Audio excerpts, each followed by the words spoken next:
You're listening to At the Mic with Keith, an independent podcast production. And welcome to this edition of At the Mic. I'm your host, Keith Malinak. The voice you just heard before my own was that of Nick Daley.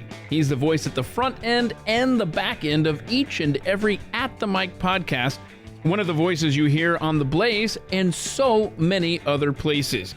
You're probably familiar with Nick's work and don't even know it.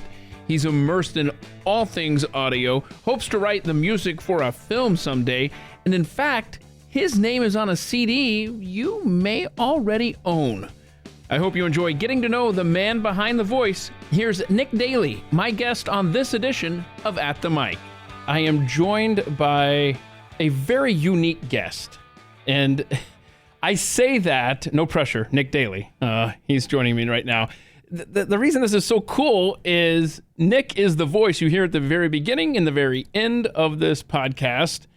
And I thought, you know what? I want to talk to Nick. I want to do one of these with him. So here he is. The voice you hear is a bookend on this podcast. Nick Daley, thanks so much for making time, man. I appreciate it. Yeah, thanks for having me on. Absolutely. Okay, so you are Mr. Sound. You are Mr. Audio.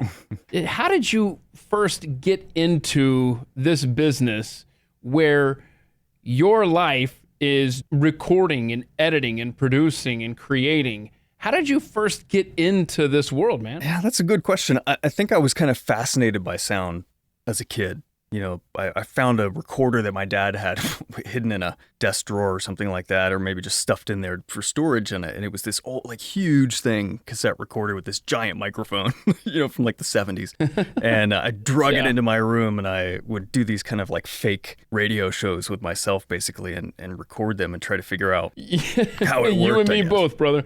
Yeah, it was crazy. So, and I guess that just kind of fascinated me, the ability to put yourself on tape and hear yourself back. And it just, that was something different. And then at some point maybe when I was in middle school age, at some point, my mom had to get a second job. And so she took a job at a radio station doing the news broadcasts in the morning at like 4 o'clock in the morning, you know, for the early shift. So she would get up and go in there. Wow. And sometimes we would have to go in with her. And so I would go in there, and as soon as I saw that control room, I was just fascinated. Oh, wow. Yeah. I can imagine. That must have been really fun.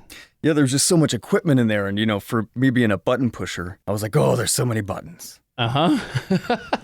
So did you just end up growing up around radio stations then? Did your mom continue to work at the radio station for a while? No, you know, she just did that one kind of local station in this small town that we were living in. And I just kind of...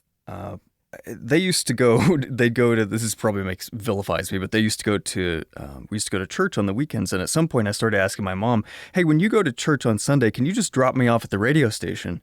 And I'll sit in with this DJ named Chuck that kind of trained her, and maybe he can show me a few things. And reluctantly she agreed after enough of my prodding. And Chuck was nice enough to allow me to stop by, and he would show me, how things work. And every now and then he'd sit back and let me run the board. And these are like boards that didn't even have faders. They were the knobs. Like, you turn these knobs. And of course, I come to find out this was like a locally owned station that had been around forever. So they obviously didn't have money to upgrade their equipment. And it was like a little 5,000 watt station or something. Big old, they call them pots. Yep. Potentiometers. That's what they look like, just the big old knobs. That's an old school setup that you learned on, no doubt. So that is cool. And you grew up in Kentucky, is that right? Yeah. Yeah, both Eastern and Western Kentucky. So at some point I moved to the other side of the state for high school. Have you had people in your life as you have gone along? Because I get asked this everywhere I go in radio. Where's your accent? Where's your accent? You're from Georgia, Did people ever ask you, like, so why don't you talk all like this, Yeah, and it's funny because I think going into radio actually made me lose the accent because I've heard, my mom has recordings of me from when I was a kid, and I had an accent at some point. And so I didn't consciously lose it, but I think just kind of having to do, maybe that whole thing where when you get in front of a microphone, you change the sound of your voice, and maybe part of that subconsciously was getting rid of my accent. Yeah, I wonder, that's fascinating because I've never talked to someone who went through that as well. But as you're telling your story, I'm thinking of my own experience. I have old cassette tapes where I I sound like this and I'm talking, Yeah. and old home movies and stuff like that. I wonder how we lost that. Some subconscious thing where like we wanted to make it in this business. I guess so. And we realized subconsciously we couldn't keep sounding like that. I don't know. Yeah, maybe. But, and there's definitely a kind of a negative vibe if you have an accent, especially if you're doing voiceover Right. out there. They'll say, please, no regional dialects. Oh boy, okay. So I want to talk about all the stuff that you have done over your career, because you have worked with some fascinating people. You've done so much. You've gone so many places. Let's stay in your childhood for just a second here. You do have a younger sister and several step siblings, I guess, right? The modern family. The modern yes, exactly. So are you close to them? I mean, how was your childhood? You got some memories you could share with us?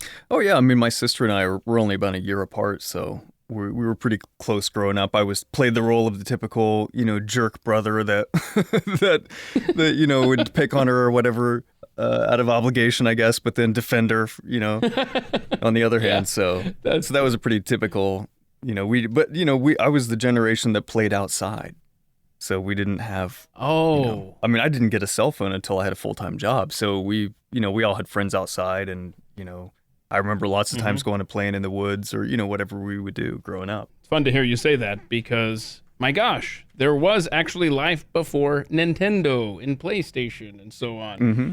But did you ever grab any of your friends in the neighborhood or your sister or whomever and record with them just for the fun of it? Record like a radio show or do anything like that? I never did, because I was never really into I guess I was at some point. I was into being on the radio. I wanted to be on the radio. I thought, this is what I want to do, but then at some point I kind of gravitated away from that, and I wanted to be in the studio once I discovered editing. So I never really got a group of friends together and had them do shows or anything, but I would have people come to me all the time and ask me if I could do you remember, I guess Windows still has it, but Windows used to have where you could create your own startup sound. So when you started up the computer, you'd have this custom file that would play.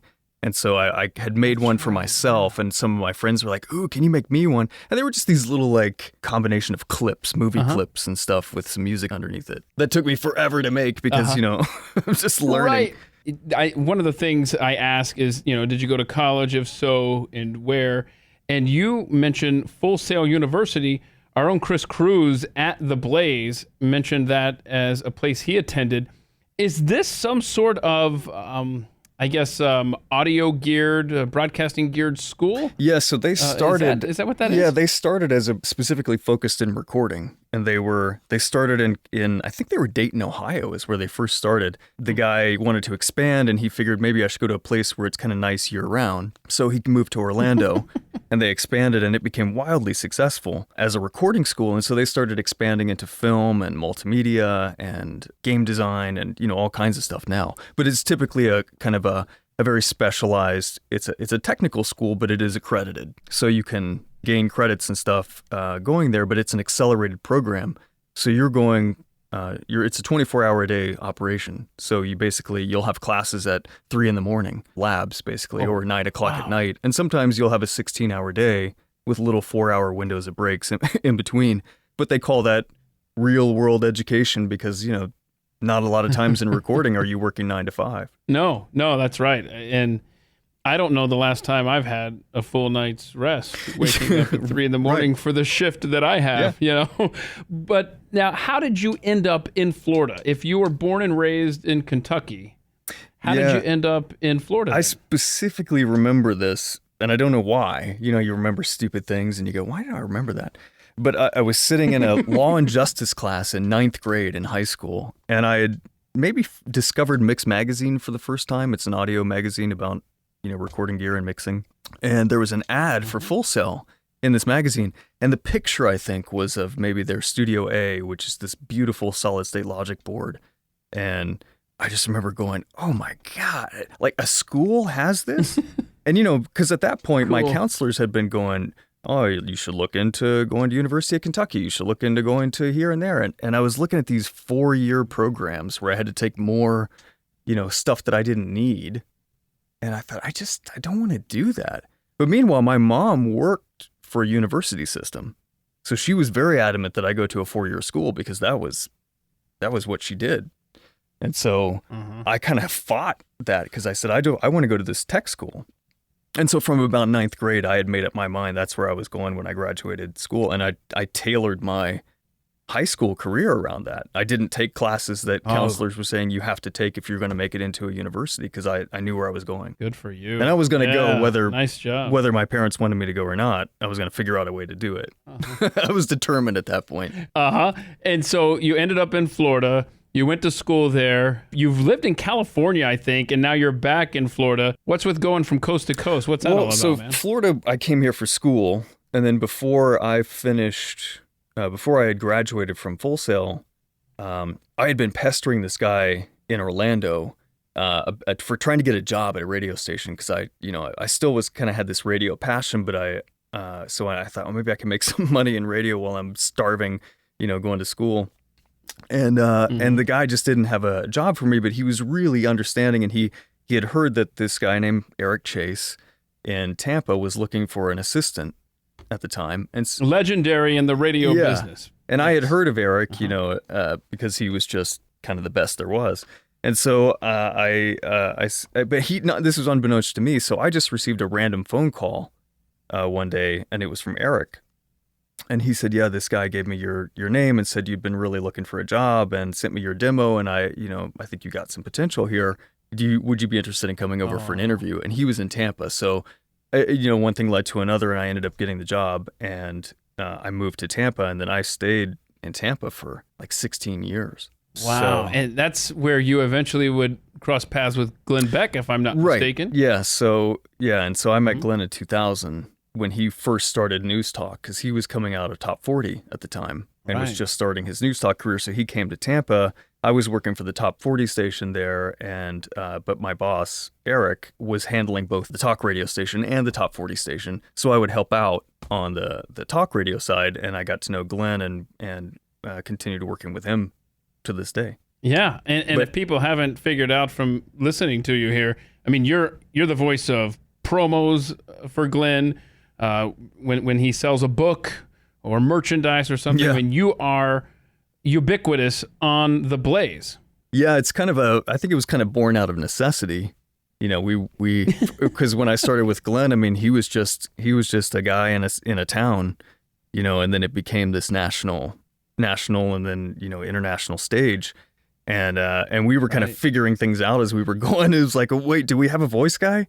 No. So Eric would do some stuff, and then when Eric was unavailable, I would do some stuff, and so I probably have this job to thank for getting into voiceover because it was never something I was interested in. Wow, that's interesting because when I think of you, I mean, no offense, but I think of you as Mr. Voiceover because you do such a great job. You're so versatile at it, and it's just funny how life works where you just said, I just kind of stumbled into it, really. Yeah, it's one of those things. I think it benefited me sitting on the other side of the glass, so to speak. Being a producer first and foremost, I kind of knew what a producer was expecting out of their voice person, and so so I think that helped me quite a bit going from one side to the other, or wearing both hats at least. And it's not just voiceover stuff, though. You have a lot of connections to the music business. Tell us some stuff about that. Well, sound design is kind of my primary, so I do a lot of editing and sound design work and creating promos and stuff like that. And then I've made friends with people who do music work and stuff as their primary, just because they kind of overlap from time to time. You got to spice up music with production and stuff like that. And I always wanted to do mixing. That's why I went to Full Sail. I wanted to make records. I thought I was done with radio at that point, and I was going to move on. And I was going to work with Michael Jackson one day. That was when I was 8 years old. That was like my thing. But yeah, that's one of the things in the email that you said, that when you first discovered the sound equipment as a child, one of the things you wanted to figure out how Michael Jackson could sing with himself. Yeah. That is so fun. I had no concept of multi-track recording at the time. It was just, as far as I knew, when you hit record on a cassette and then you rewound it and hit record again, you overwrote what you just did. So I couldn't figure out how is he recording with himself. I had no idea. That's cool. Yeah, so that's the so kind of fun. things that are magic to you at one moment and then a necessity in your career, years later. Right. And you had hoped to, and I guess it never did work out, right? That maybe one day you could actually work with Michael Jackson. That would have been fun. Yeah, I mean, I just kind of I liked his style, and I thought, and most of the people that I wanted to work with were people that I wanted to learn from. So I would find these people who were really good at doing what they were doing, and I was like, man, I want to know how they do that. Right. Now, you're friends with a composer, a musician, BT. Yeah, Brian Transo. We've been friends for quite a while. Yeah. So I looked up his resume. My gosh, he's worked with everybody. I mean, he's listed as Peter Frampton and Madonna. Right. Peter Gabriel, Sting. Right. And Death Cab for Cutie. I have to mention them because, that's a favorite of mine right there. Yeah. That's really cool. So how did you guys meet, and what have you done with him? So he had played a show. I was working at a radio station in Tampa, at FLZ in Tampa, and he had come to play one of our shows. I think it was like a Halloween show, and he had this song out at the time. I think it was Somnambulist, which just means sleepwalker. And it was just a really catchy song. It became a kind of a top 40 song that was played on the radio. So he came to play one of our shows. And I specifically remember I had really liked his music, beforehand. And so our promotions girl came and she grabbed my hand and she pulled me across the room. And I just remember she stood me in front of BT and she said, "BT, meet your biggest fan. Nick, meet BT." And I was so nervous. Nice. I think the only thing I could say was hi, and we just kind of we exchanged correspondence from time to time after that. And he had heard an intro that I produced for our station for a show that he had done. And he sent me a message and asked if I would do one that he could use in his tour. And, that wasn't specific to the station. And I said, sure. And so I made that. And then he did a show on Sirius. And so I made the intro on Sirius Satellite for him for that show. And then I think he did another tour and I did another intro for that. And so we just kind of had done things, like that over the course of a few years and then became better friends. And at some point he did this album and they were looking for backers and things like that. And so I helped back the album and then went out to Skywalker Sound in California to help record and mix the album. And so that was a super exciting experience for me because I had, first of all, I was enamored with Skywalker. And secondly, to go work on a project with BT, who is just an amazing musician and technologist and a producer. It was just a dream. It was a childhood dream. There was no, that is, yeah, that's really cool. And I when I was looking up this BT, I saw that he has patents for stutter editing. Is there a way that you can describe stutter editing? What is that exactly? Because I guarantee you, I know it. I've probably done it. I don't know. I want to make sure that I know what I'm talking about. So the poor man's version of it is to take a little piece of sound and repeat it over and over again. So it goes, brrr, or that kind of thing. That's a stutter. And so what BT pioneered was a way for software to do that, but to do it on a musical value. So basically, you were never out of time. It wasn't just randomly duplicating something. It was duplicating it in time with the music and adjusting the amount of time it was duplicating over a period of time. So it was pretty crazy. Like he could take a piece of sound, break it down into 1,024 pieces, basically, and stutter those pieces, and then slowly it goes down to, an eighth note that you're familiar with in music. And so it kind of creates this zippering sound of like, almost like a basketball bouncing to a stop. That is fun. You guys, BT, folks up there in that echelon, you put us small-time editors to shame, that's for sure. I tell you, guys, and you're fast too. My goodness, you turn around some quality stuff in really quickly. I know you've also worked with Anthony Rapp. You've been friends with him for a long time, right? Yeah, Anthony was just somebody that I met. A friend of mine in theater back in high school knew Anthony. And so we had met on a trip to New York or something, a whole group of us, and we all kind of became friends. And we got a chance to see the original cast of Rent when it was on Broadway, which was an incredible experience. And I guess Anthony and I just kind of had a lot in common, and he had wildly different views on politics and everything than me. And of course, I was a lot younger then, so I had different views than I even have now. But I just found it fascinating to kind of have this friend of mine who had such different views than I had grown up with, who was doing something, in a city that I was totally unfamiliar with, and in a show that had impacted me as it did so many people across the country. I guess I was just kind of enamored and impressionable at the time. He was a good mentor, as far as saying, don't freak out about this, and here's what you got to focus on, and things like that. Because when you're 16, everything's a huge issue in life, and what am I going to do with my future, and what am I going to do with my career, and I can't believe someone called me a name, and now my life is over. And So yeah, because you mentioned that he was. With Rent and now Star Trek Discovery. Is that the show that's on right now? Yeah, that's the current series. That was super exciting. I was very proud of him when he got that role, because he's typically been, in theater for most of his career, but he was in that movie, Adventures in Babysitting, back in the day. He was the redheaded kid that comes and blows his mouth up on the window, He's obsessed with the... That's cool. So that was him, and he was in 6 Degrees of Separation with Kevin Bacon, I think it was. So he's been in shows, and then the movie Rent he was in as well, but he's been in stuff throughout his career in television, but he's primarily a stage actor. So I thought it was cool that he got, a recurring TV series. So let's talk about your connection to the Backstreet Boys. Tell us about that. That was back in my high school days. So Brian from the Backstreet Boys went to school in Lexington, Kentucky, which is where I went to high school. And the chorus teacher that taught him, I guess Brian was in chorus, was also the chorus teacher that taught at my high school. And so the opportunity came that Brian had written this song called The Perfect Fan. And it was a song written about his mother. And he wanted his kind of alma mater, basically, to be the chorus on the song. And so they brought this huge recording truck into town. And we went over to a performing arts center, and they set us up on the stage, and this massive recording truck came and recorded the choir for the song. Of course, I spent about 90% of the time in the truck checking out the equipment. But it was a really cool experience. And then, of course, opening up a CD back then when you had liner notes and seeing your name written inside when you're 17 years old or something was really cool. That is cool. So if someone has a copy of the Backstreet Boys Millennium album, they will see in the liner notes Nick Daley. Right. That is really fun. How cool. All right. So obviously you can sing, right? Well, that's debatable. I could carry a tune maybe. Okay. All right.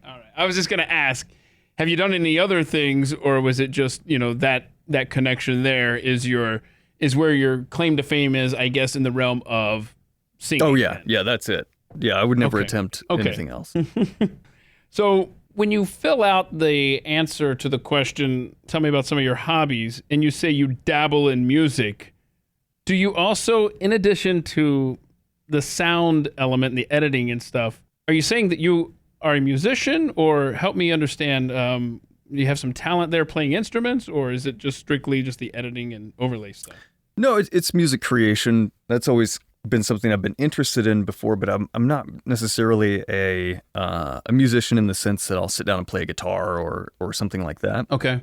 So I was in band in middle school and high school, so I have a foundation, I guess, at least in music. Mm-hmm. But I'm like a computer musician, where I'll go in and I kind of write everything on the MIDI keyboard, and then I'll assign instruments to those notes, nice. Which is, just something you couldn't do 30 years ago or whatever. So maybe that's why I'm getting into it so late. Let's see here. Your dog's name is Chance. Yeah. You got to explain to me a boxer / Staffordshire Terrier mix. Uh-huh. So a Staffordshire Terrier it's basically what people think of when they think pit bull. There's so many different types of breeds, I guess, that make a pit bull. I think pit bull is not necessarily a breed. I don't know. I have never owned a pit bull before. I've always grown up with, labs and golden retrievers and things like that. But I'm a big fan of rescuing animals. So when I went out to LA, I had 2 dogs when I moved out there, and unfortunately they both passed away while I was there. So I started looking for a new dog, and this I had saved a pit that was going to be put down from a shelter. This rescue group called me and said, could you please go look at this dog? They're going to put him down tomorrow. And so I went and got him, and I took him home, but he was like 80 pounds. He was, he was big and it's the sweetest dog ever, but he looked scary. So like when I was walking him around the neighborhood, people would cross the street and change sides of the road and things like that. So I thought, well, and I had this thing in that where I was living, in LA, they had this restriction on pit bulls being there. So I said, unfortunately can't keep this dog. And so we found him a home actually with a naval officer, a husband and wife. They're both in the Navy. And so I was like, great, they can run him, wear out his energy. And the same rescue company said, hey, I've got this other dog you might want to check out. And it was Chance. And I went to see him, and I didn't realize he was a pit bull necessarily, because he kind of looks, I guess he maybe does look like a pit, but he didn't look like the scary kind of pit. He's all white. I was going to say, are people still crossing the road when you go down? No, most people want to come and pet him. Yeah, and actually, if you've seen Steven Crowder's pits, the white dogs, he looks like Crowder's dogs. Yeah, and is he also 80 pounds then? He's close. I think he was about 70. So last time I went, yeah. Well, what I love is the way you described him in the email. Is that he's a good studio dog, and he just hangs out on the couch behind you while you edit and do your work. Oh, he's great. Yeah, and I just wondered, has he ever barked or ruined anything you were recording where he at the most inopportune time decided to make his presence known? Not usually. He's pretty quiet. He doesn't bark a lot at much, okay. but every now and then he'll do this vocal yawn. So he'll go, just from the back if I'm not paying attention to him. So he's occasionally done that when I'm recording something, but it's never been during a live session or anything, which is good. Okay, because that is a great impression. My dog does the same thing with that. Look, everybody, I'm yawning, and you're going to know about it 3 rooms away. Yeah, exactly. Yeah. Sometimes I have to put him out of the room. He's got this thing where if I start talking, like if I'm talking to you, he's not in here right now. But if he was, I think dogs don't have the concept of you're talking to someone who's on the other end of a piece of electronics. They just think you're talking to them. Right. So he starts rolling around and doing that thing and like getting all excited thinking I'm talking to him. So sometimes I have to put him out for sessions. I never thought of that. Yes, you're right. They don't understand. That's funny. Of course, now if you were to put me on speaker or someone he was familiar with on speakerphone, then that really blows their mind. Yeah. Yeah, okay. So how does that work where, you work in your home studio, correct? You don't have to travel anywhere. It's all right there with you, yes? Yeah, I used to work in the studio when I was in radio. And then when I left radio and went full-time with Glenn, Chris Balfe was running the company at the time, and he said, we don't really have a studio where we are at the moment. So if you're okay staying at your home studio, great, and then we'll figure something out. And I started, when you do a home studio, there's so much to do. Like you have to buy so much equipment and plugins and monitors and chairs. Just everything that you speakers that you have to accumulate over time in a studio. And so after a couple of years, I had kind of built this setup and shortcut system, and I knew where everything was, and it was the gear I picked, and I didn't have to submit a CapEx report to get a $50 plugin, anymore. And so that was definitely an advantage. And I just kind of stayed that way. And at this point now, I've probably built. I built 2 or 3 studios myself, and then this last studio, I had a professional studio designer come in and build like a proper studio, and I've never been happier. I was gonna say, how difficult was it to soundproof your home studio? Because I can't imagine like trying to soundproof a room in my house, but maybe it's not that tough. I don't know. So the crazy thing is, a lot of people think, you put up some foam on the wall and it's fine, but there's so much science that goes into making a room an acoustic space. Like there's a lot of math involved. Oh, well then I'm definitely out. Oh yeah. I was out because I had tried to do it myself a few times, and I would have these problems. It'd be like, there's this weird ringing halfway in the middle of the room, or I've got this odd node in my room that's causing my microphone to sound weird.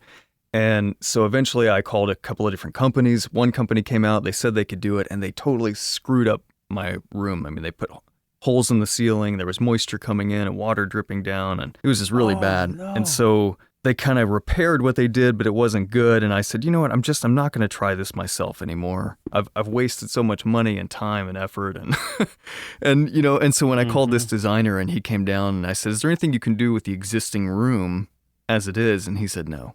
So we basically redid the entire space, but I'll tell you what, the difference is night and day.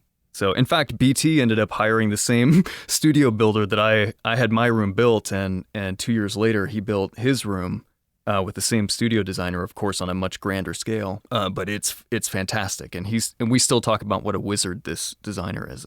He's just it's so good. It's all there's mathematically drilled holes in the walls that specifically absorb certain frequencies and reflect other ones to make the space completely quiet. I mean, it's just that great. Is fascinating. Yeah. Wow. See, there's no way I could pull something off like that. So, if you ever have any downtime, I take it you do like to read, because you listed a Michael Crichton book.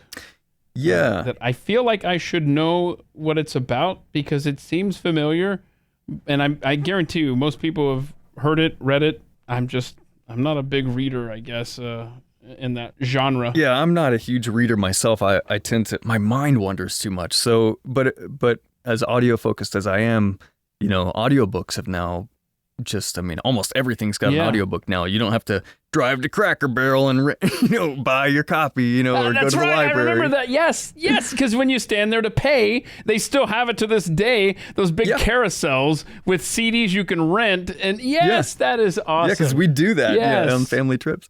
But so now you can just you have Audible and whatever. So I started listening to some of these stories, and I discovered this Michael Crichton book called Prey. Yeah, tell me about this book, Prey. It may have been one of his earlier novels, but I'm not sure when. Yeah, I looked it up, 2002. Okay, yeah. So it was shortly after Jurassic Park, I guess. And it's about these AI nanobots, basically, that are developed in a lab for a specific function, and they escape from the lab and they get out into the real world.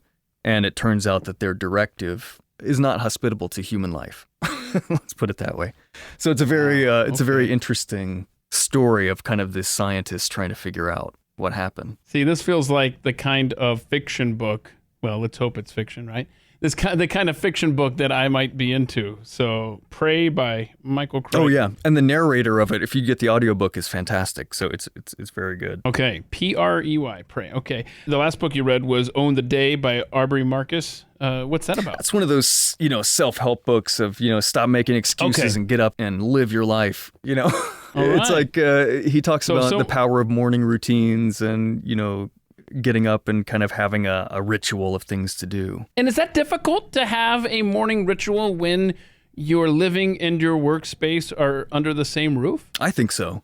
I think working from home is something a lot of people, longed for before the pandemic. And then now that they've had to do it for a while, they probably realize it's not as glamorous as it seems. I'm not saying it's bad at all, but you tend to miss the interactions that you have, with people. So, and I think a lot of people, they tend to think of their workplace and they think of all the negatives, Sally in sales, and Phil and, Phil in acquisitions, and stuff like that. It's like, but you forget about all the positive interactions you have during the day. The thing that's frustrating for me is that you find out which people you can't count on with emails. Oh, yeah. It's like you can go stand at their desk and hover over them to get an answer, and that's the way you have to do it. Well, you haven't seen these people for months and months and months. It's like, could you just please respond to the email in a timely manner? Yeah.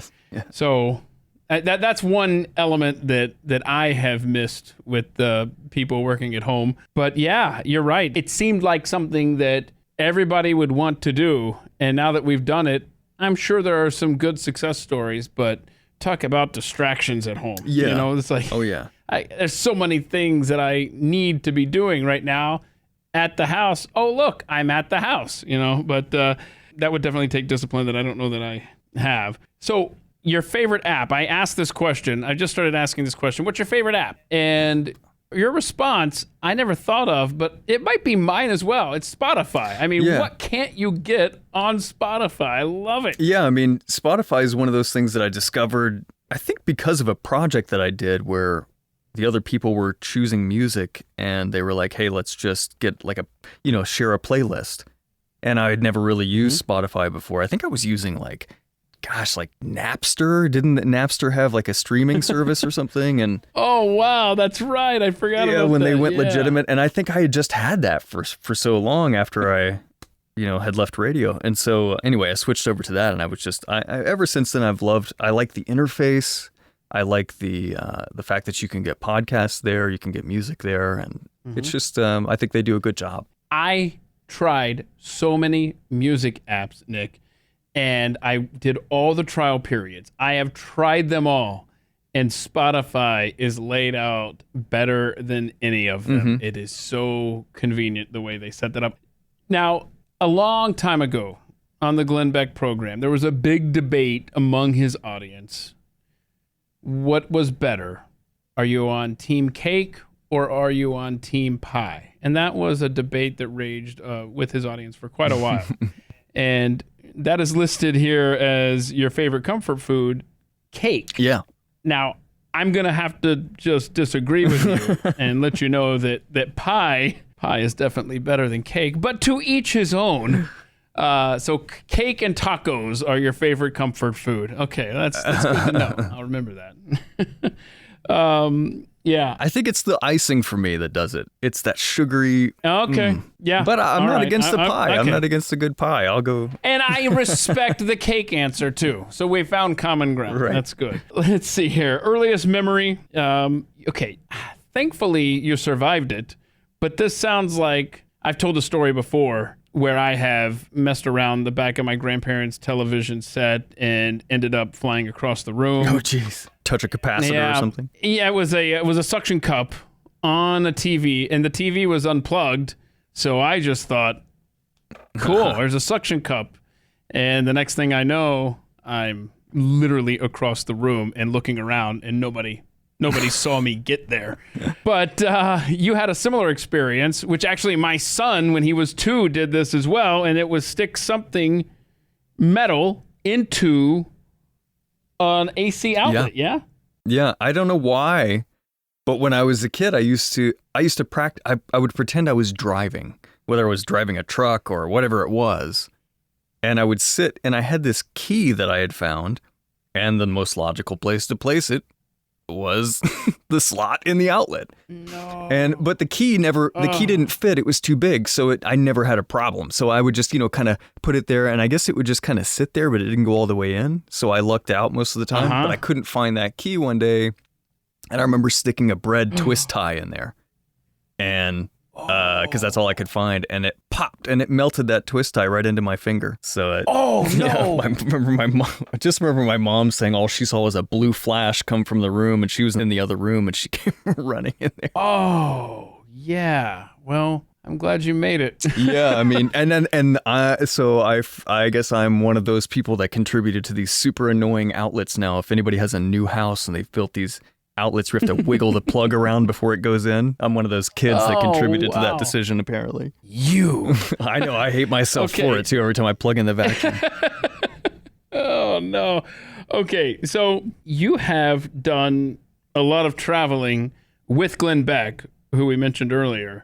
What are some of the places that you have been in your life? Tell us about some of these experiences. Well, we did a tour. I think maybe the first tour I went on was 2008. We did the Christmas sweater tour. That was coast to coast because we started, I think, in Pennsylvania, may have been our first stop. And our last stop, I think, was Salt Lake City. So it was and it was about a month of touring. And so that was exciting. So you were at all of these live shows then? Yeah, so what happened, we needed a way, if you saw the show, there was multimedia playing in the background on the screens behind him, and it was a very interactive show, so as he went through it, there was sound playing and stuff that kind of went along with these scenes.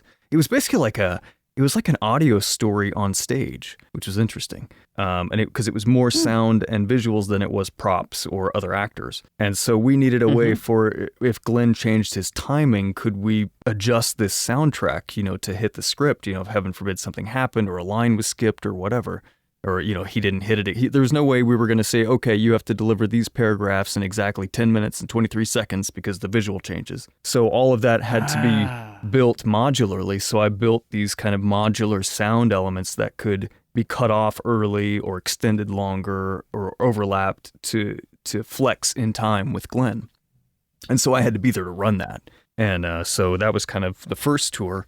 And then probably the next event was the Man in the Moon event Yeah. in Salt Lake City. And although that wasn't a tour, it was quite a bit of work leading up to it. I want to say I was working with Ben and the American Dream Labs team for probably it may have been a year before we actually did the show, that we were kind of getting things planned. And I was flying to Salt Lake City a couple of times to do these kind of tech shoots and then behind the scenes shoots and things like that. So it was that was a big show, and that was also the first time we had done surround sound for an outdoor venue of about 20,000 people. So that was something Yeah, that these aren't things you just throw together on the fly, man. That's a lot involved. Yeah. Yeah, I mean, it was kind of, hey, I've never done this before. I got to figure out how to do it. And and I think, we made it where that show actually was such a success in the end. The actual show went off, really well without a hitch. But leading up to that was probably one of the most disastrous.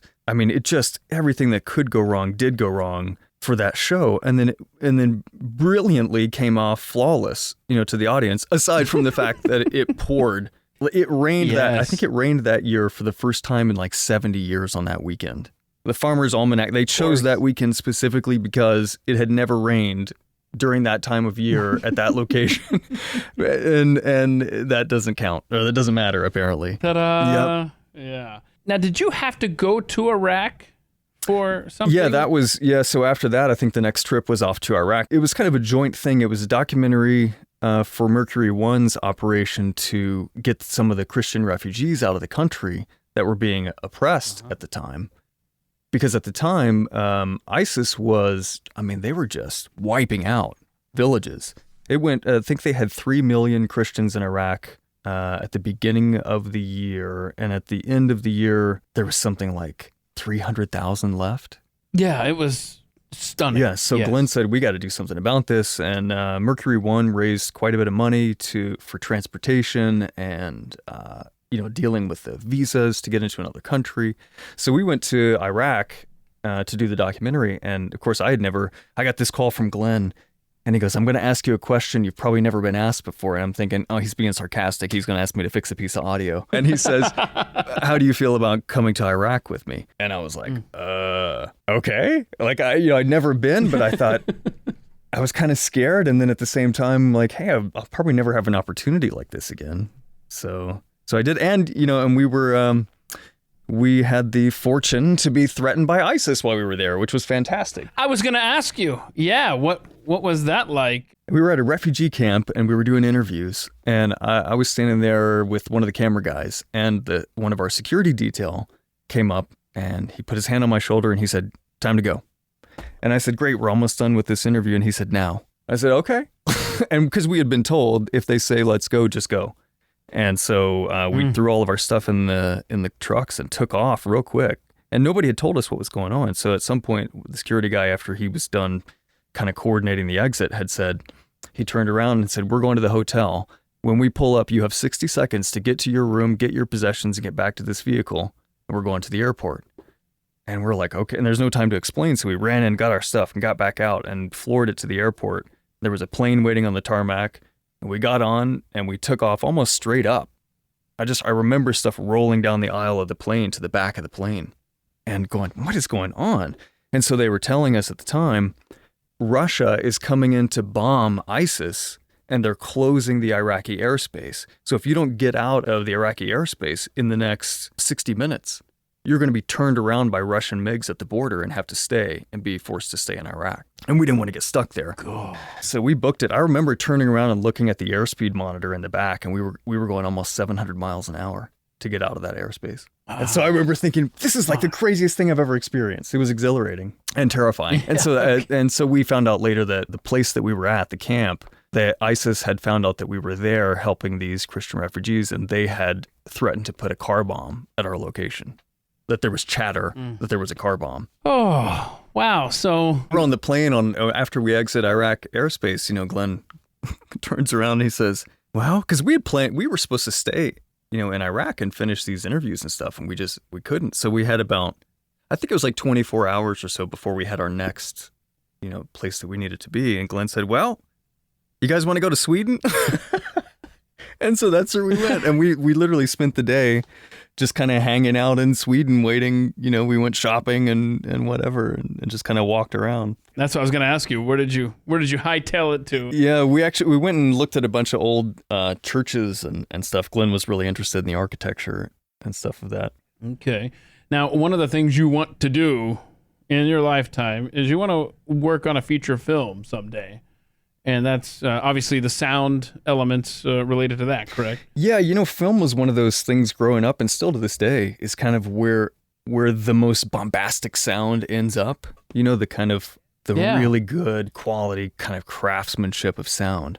And film was one of those places where, I loved the subtlety that was put into movies. And I think kind of aside from music, film was the next logical step of, music had a lot of detail and quality and craftsmanship in it. And then, film was kind of the next step. And meanwhile, I've been working in broadcast, which was always kind of the redheaded stepchild of the media industry because and it's just the nature of the beast, because broadcast runs on a news cycle and a network clock, and you don't have 3 months to put something together. So film was kind of one of those things where I was like, man, I could actually spend a lot of time on something and really make something impactful here. And in a lot of ways, that's what I've done with Glenn for so many years. And we've done things like stories, and we did the serials series and things like that. Yes, you and I work closely on those. Yeah. So the ability to kind of tell stories through sound is something I've always been fascinated with, and that's something that Glenn has always really appreciated, was kind of an audio story environment where you could close your eyes and imagine what was happening through sound. Okay, so you mentioned all the things that you've done with Glenn, and I'm glad you brought that up, because I want to ask you, because you've done the most serious type stuff for Glenn and the most humorous type stuff for Glenn. So if you had the opportunity, if someone said you could work on one film, what would it be? Would it be a comedy? Would it be something more dramatic, something serious, more historical? What genre of film would you like to work on?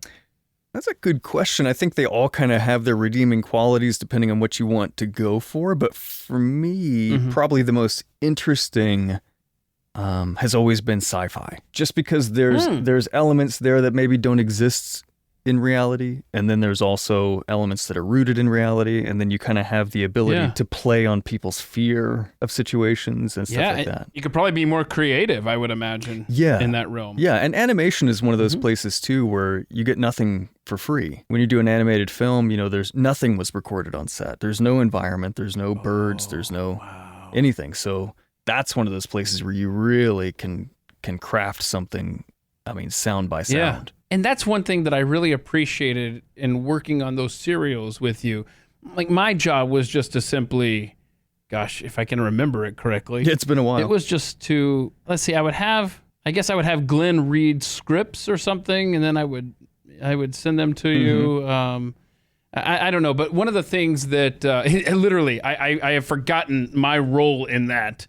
But I do remember when the finished product would come back and I would listen to them, I would marvel at where you would subtly put sounds. Like, let's just say, and I don't know why this comes to mind. I don't even think we did a serial on Abraham Lincoln, but I'm just imagining a story where it's like Abraham Lincoln, grew up chopping logs, and that subtlety of putting the sound of logs being chopped in the background or stuff like that you would pepper in. And I know, you don't even have to tell me, I know those were all consuming. You spent so much time crafting those, and it really showed. Yeah, those things take quite a while, but I think it's worth it to the audience in the end. I think it's like a void that I've always wanted to fill. And maybe we'll go down that rabbit hole someday, but there's a void between audiobooks and films. When you go from a book to an audiobook and you get the same words but read out loud, but you go from an audiobook to a film. In a film, you've got all this environmental sounds, backgrounds that are happening behind the characters. Yeah. The sound of breathing and clothing moving and stuff like that make everything so much more realistic.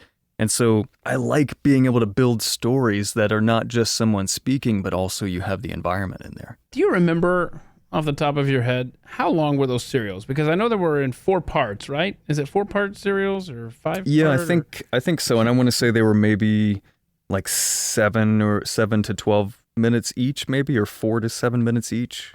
So yeah, no, I think you're right, because I was thinking about 10 minutes each. Yeah. So I think you're right. Yeah. Okay, so 10-minute serial tells a story. Glenn's narrating, background. You have to lay down all the audio, just like you said, from birds chirping to chopping wood to screams to doors closing in the background, all that stuff, footsteps. How long does a 10-minute serial with all of those background elements, do you have any way to quantify how many man hours you put on that? That was always tough to quantify because every story was different. So some stories were more sparse and some were more involved. But for a more involved one, I mean, that was probably a full, 10-hour day or so to do a 10-minute thing. Like Telltale Heart, that's fast. Those stories that we did, like The Raven and Telltale Heart and right, Conqueror Worm and things like that. Like Telltale Heart was a 14-minute piece, and that took me 28 hours to put together. Wow. So. And see, I'm glad you mentioned that, because all of these creative things that you hear Glenn do over the years, such as the Edgar Allan Poe stuff, the serials, and anything creative that involves a lot of audio, this is the man. Nick Daley is the guy who is putting all of that together for Glenn. And your talent really shows with those. Do you enjoy... And maybe it's not a fair question. It's probably like trying to pick your favorite child. But do you enjoy making a funny 30-second promo more or less than a 10-minute involved serial or dramatic presentation or the live stuff that you do for Glenn? Is there anything in particular that you do for Glenn, let's say, that you enjoy more than others? Oh, I'm glad you said live stuff, because I forgot about War of the Worlds that we did in 2002 or so. Oh, wow, yes. I'm so glad you're mentioning these by name, because now people that are listening to this podcast are now able to associate you specifically with those things that they are so familiar with over the years. Yeah, I did the sound for War of the Worlds along with Eric Chase at the time. He and I worked for about 3 months ahead of that project on just the sound that was going to be played back from tape. And we went to Sirius Satellite and did that show. And that, to me, in like just in history, is one of the most exhilarating experiences I've ever had the opportunity to be involved in. I just really, really love that. And I've said to Glenn over the years, can we do another War of the Worlds? Can we do another, show, a story like that, a live story with actors and, live sound effects? And because, we had probably 50% of the sound effects were performed live during that. From body falls to footsteps to whatever, we had people standing there. Wow. Like we did it like a traditional radio show.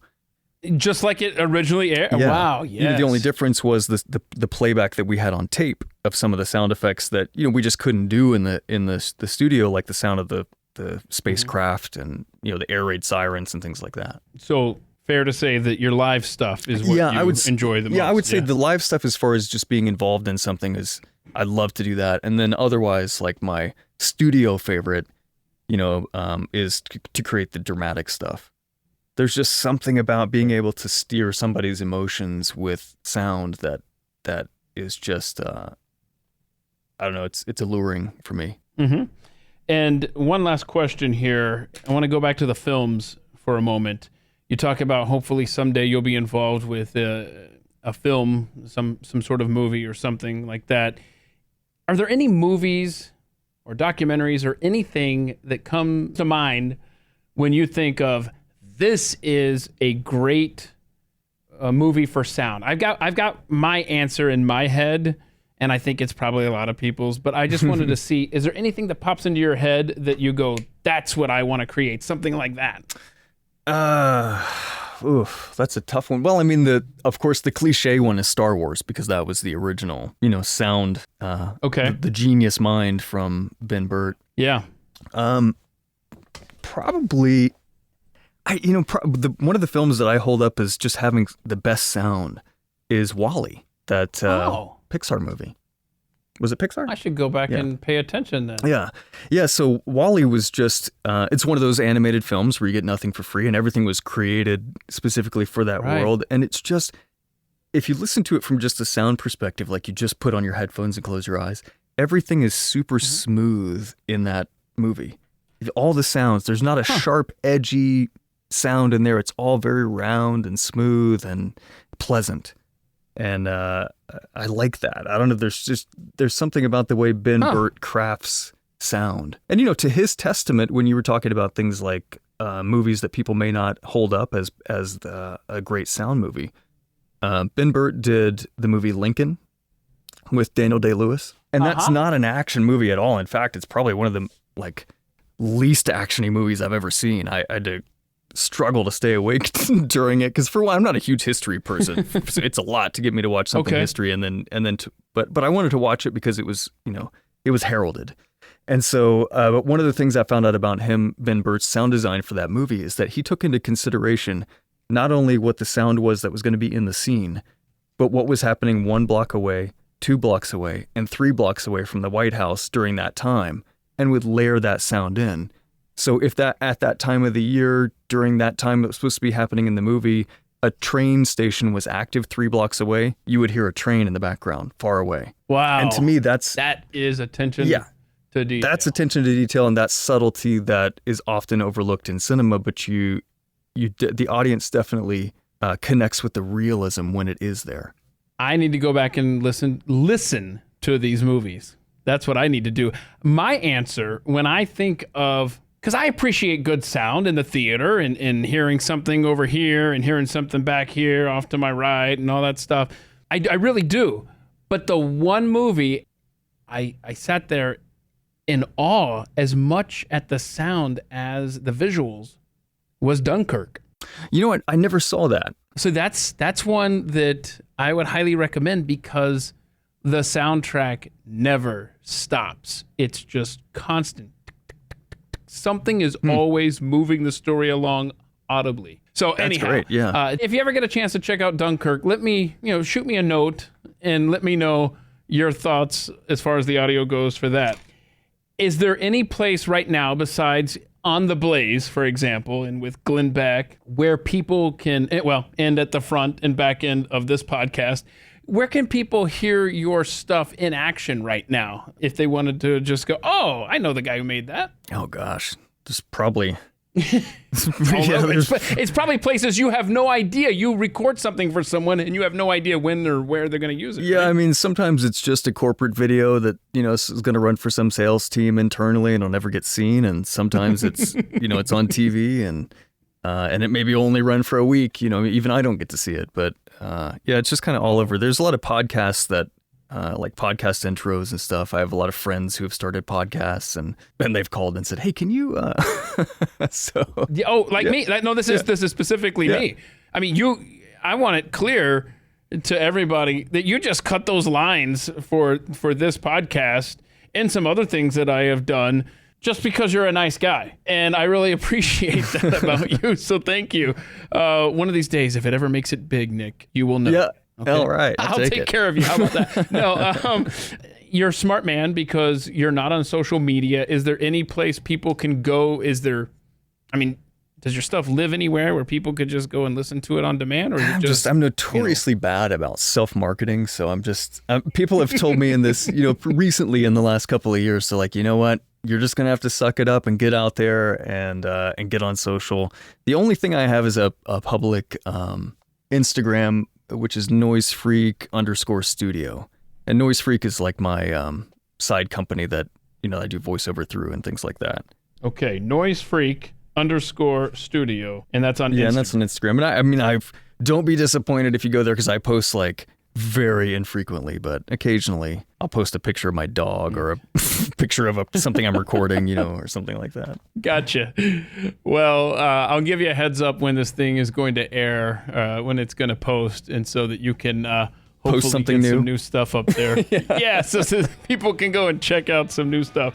Anything I've missed, anything you want to address or clear up that we've not covered adequately here today? No, I've taken up way too much time blabbing about myself. Oh, stop. This has been awesome. I really appreciate it. Nick Daley, the voice you hear all over the Blaze, the Glenn Beck program, on this podcast, At the Mic. I really appreciate your time today. Thanks so much, man. Yeah, thanks for having me. And now here's Nick himself to take us out.